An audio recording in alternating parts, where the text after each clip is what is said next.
I am not happy in my marriage, but I don't want to leave because I cannot live without my children. Do I get custody of the children? First of all, without a court order, you do not get custody of your children. Custody is a court order, so it's not just about taking off with the children and saying you have custody. You don't have custody. They are just living with you until the court makes an order of custody. But then what are the requirements for getting custody of a child? The law says that it is in the best interest, whatever is in the best interest of the child or of the children is what the court will do. Who is going to determine that? The judge is going to determine that, but who's going to give them the information? It's you. You are the one who's going to give the information to say, I'm the better parent, or the child's circumstance is such that makes me the better parent to look after the child.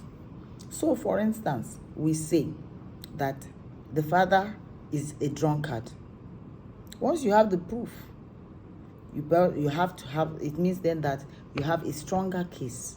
But then again, supposing the kind of work you do, maybe you are a belly dancer, you go out in the at night, you stay out all night because you have to work.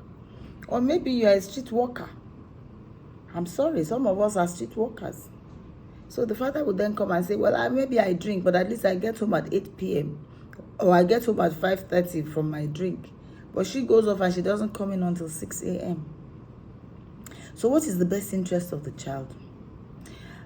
Well, you also have to show what kind of accommodation you have for the child. It doesn't matter that you are the weaker one financially, because the court can make an order to grant the other parents an order which we call a maintenance order for the child. But you must be able to show that you have help to look after the children, you have accommodation to look after the children.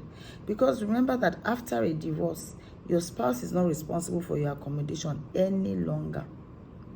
So when you are asking for custody of the children, or when you want to ask for custody of the children, you have to be sure that you are able to, not just because the other parent is not good enough, but because you are good to look after your child. A lot of us, we get emotional over this issue of custody, and we do not sit down and strategically discuss how to get custody of our children. We think to ourselves that, oh, if this lawyer is not telling me that I'll get custody, it means he's not a good lawyer. No. Every information concerning getting custody of your children must come from you, nobody else. So when we are fighting custody, let us forget sentiments and let us be very, very, very clinical and strategic about how we are going to plan the custody how to start to get custody of our children. But then again, in asking for custody of children, you should really ask yourself, am I truly a better parent? Is it truly comfortable or convenient for me to look after these children? Would it be in their best interest? Because the best interest of your children must always be uppermost in your mind. So when you want to get custody, when you want to fight custody knowing that it is the person who has the better arrangements for the children that will be given custody. I hope this helps. So what you want to do for me is you want to share this video so that other people will come and listen to our frequently asked questions.